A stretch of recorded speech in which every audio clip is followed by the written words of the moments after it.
توبہ سے نماز معاف ہو جاتی ہے. علماء سے سارے گناہ توبہ سے معاف ہوتے ہیں, نماز بھی توبہ سے معاف ہو جاتی ہے. تو کیا ہو گیا, پڑھ لی ٹھیک ہے, نہیں پڑھے تو توبہ استغفر اللہ معاف ہو جاتی ہے نا. داڑھی رکھنی ہے ٹھیک ہے, نہیں رکھی تو بھی ٹھیک ہے, اور اللہ بھلا کرے. بینک میں آپ سودی جاب ہے, حرام آمدن ہے, 5 لاکھ روپے آپ کو مل رہے ہیں, تو اگر بالکل اس کا آلٹرنیٹ کسی اسلامک بینک میں 5 لاکھ مل جائے اسی پروٹوکول کے ساتھ تو چھوڑ دیں گے. نہیں تو اگر 4,99,999 مل رہے ہیں تو مجبوری میں بھائی حرام بھی انسان کما سکتا ہے. بھائی 5 لاکھ مل رہے ہیں سودی بینک میں اور حلال میں مل رہے ہیں 4,99,999, تو وہ چونکہ کم مل رہے ہیں تو گزارا مشکل ہے, تو مجبوری میں علماء کہتے ہیں 5 لاکھ مجبوری میں ہم سود کما رہے ہیں, لیکن کس میں مجبوری. اللہ غفور رحیم ہے, معاف کرنے والا ہے. سمجھ میں نہیں آ رہی بات. اللہ تو کہتا ہے حرام کھانے کی اس وقت اجازت ہے کہ جب آپ کو یقین ہو کہ اب میں نے یہ نوالا نہیں کھایا تو مر جاؤں گا میں. آئی بات سمجھ میں. بھائی اضطرار میں حرام حلال ہو جاتا ہے نا, کہ اگر نہیں کھایا تو کیا ہو جائے گا, میرا جنازہ اٹھے گا. تو پھر بھی اتنا کھانے کی اجازت ہے جس سے کمر سیدھی ہو جائے. کوفتے بنا کے کھانے کی پھر بھی اجازت نہیں ہے کہ بریانی. بھائی خنزیر کھانے کی اجازت ہے نا جب موت کا خطرہ ہو, کہیں صحرا میں ہیں مر رہے ہیں, تو آپ مجبوراً جو آ جائے کھا لو بھائی, مر جائے گا ورنہ. تو اللہ کہتے ہیں اتنا کھائے کہ غیر متجانف لإثم, گناہ کی نیت نہ ہو, اور لا باغن ولا عادن, حدود سے تجاوز نہ ہو, بس جان بچانے کی حد تک کھایا جائے. آج یورپ میں کتنے لوگ ہیں یار جا کے کھا رہے ہیں وہاں کے میکڈونلڈ میں, پرواہ ہی نہیں کرتے کہ حلال ہے کہ حرام ہے. کہہ رہے ہیں یار مجبوری. ایک صاحب یورپ سے ہو کر آئے, میں نے کہا آپ کیسے حلال کھاتے؟ کہہ رہے ہیں یار اب مجبوری تھی یار, اب مجبوری میں تو اللہ غفور رحیم ہے. تو میں نے کہا چکن آپ کیسے کھاتے؟ مردہ, وہاں تو مردہ چکن ہوتی ہے. کہہ رہے ہیں یار اب مجھے نہیں ملی کوئی قریب میں اسلامی ذبیحہ, تو میں نے کہا مجبوری ہے. یہ کہاں سے مجبوری ہو گئی بھائی, اس کو مجبوری تھوڑی کہتے ہیں. پھر جب زیادہ سمجھایا جائے تو کہتے ہیں یہ مولویوں نے دین کو بہت مشکل بنا لیا ہے. یعنی اللہ کا دین ایسا ہے کہ آپ جو مرضی کرتے پھرو یار, اللہ کا سرے سے کوئی حق ہی نہیں ہے بندوں پر, اس کو کوئی پابندی لگانے کی اجازت ہی نہیں ہے. اگر اتنا ہی آسان ہوتا کہ کھا لو, اگر ذبیحہ اسلامی مل جائے تو وہ کھا لینا, ورنہ یہی کھا لو, مجبوری ہے. مرغی کھانا کون سی مجبوری ہو گئی؟ ہندو بغیر گوشت کے 100 سال زندہ رہتے ہیں کہ نہیں رہتے؟ ویجیٹیرین ہوتے ہیں بہت سے ہندو, تو گوشت کھانا ہی مجبوری نہیں ہے. اور آپ کہہ رہے ہو کہ یار چونکہ ذبیحہ, یاد رکھو آج کل مارکیٹ میں آپ کو حلال کرنے والے فتوے بہت مل جائیں گے. لبرلزم صرف یونیورسٹیوں میں نہیں پھیل رہا, مولوی بھی لبرل قسم کے پیدا ہو رہے ہیں. میں جانتا ہوں ایسے ایسے مولوی ہیں, میوزک حلال, اور ایسے ایسے ہر قسم کا میوزک حلال. ایسے ایسے مولوی ہیں کہ انہوں نے سودی بینکوں میں جاب کو حلال کر دیا ہے, مشینی ذبیحے کو حلال کر دیا کہ بس بسم اللہ پڑھ کے کھا لو.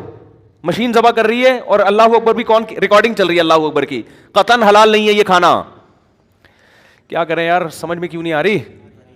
یورپ جب جاتے ہیں تو بعض دفعہ مشین بسم اللہ اللہ اکبر پڑھ رہی ہے اور مشین سے مرغیاں کیا ہو رہی ہیں ذبح, تو حلال نہیں ہے یہ, حرام ہے. کہتے ہیں یار وہ فلاں مفتی کا, مفتی تو آج کل ہول سیل کے حساب سے کہیں بھی مل جائیں گے آپ کو.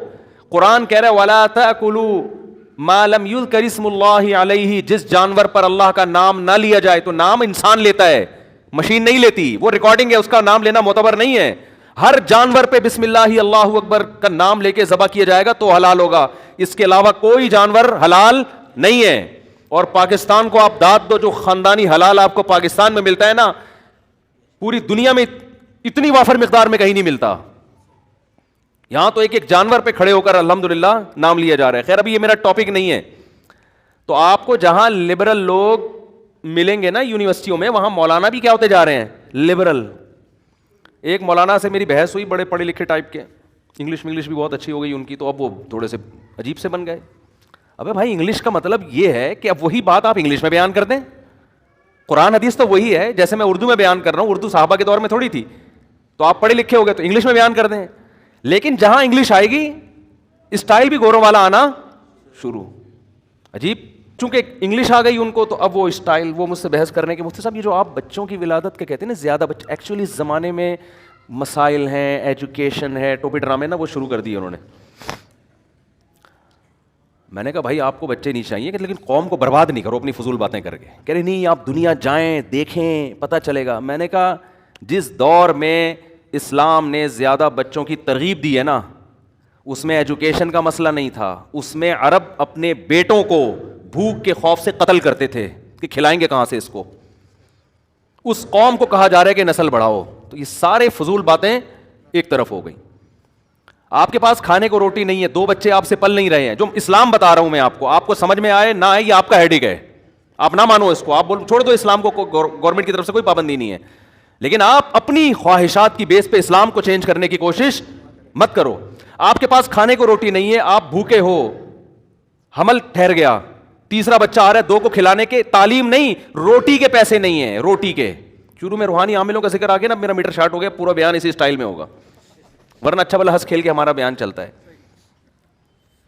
تو بلڈ پریشر ہائی ہو گیا, تو اب ساری سیٹنگ پورے بیان کی, کتنا اچھا پچھلے ہفتے آرام سے میٹھے میٹھے انداز میں بیان ہوا تھا, کیونکہ ابھی ایک بڑے بزرگ کو ہم نے دیکھا کہ روحانی ڈرامے کے ساتھ بیٹھے ہوئے نا, تو اس میں نے کہا یار بس یار اتنے بڑے آدمی کو کیا ہو گیا یار. تو وہ روٹی کے پیسے اگر آپ کے پاس نہیں ہے, روٹی کے, آپ کے لیے کھانا مشکل, تعلیم اگلی چیز ہے نا, پہلے تو روٹی ہے نا, اور حمل ٹھہر گیا, اس بیس پہ گرانے کی اجازت نہیں ہے کہ کھلاؤں گا کہاں سے.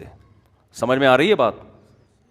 آپ کہہ سکتے ہو کہ اگر اللہ نے کھلانے کا وعدہ کیا تو مجھے کیوں نہیں کھلا رہا, میں کیوں بھوکا ہوں, آپ کہہ سکتے ہو نا.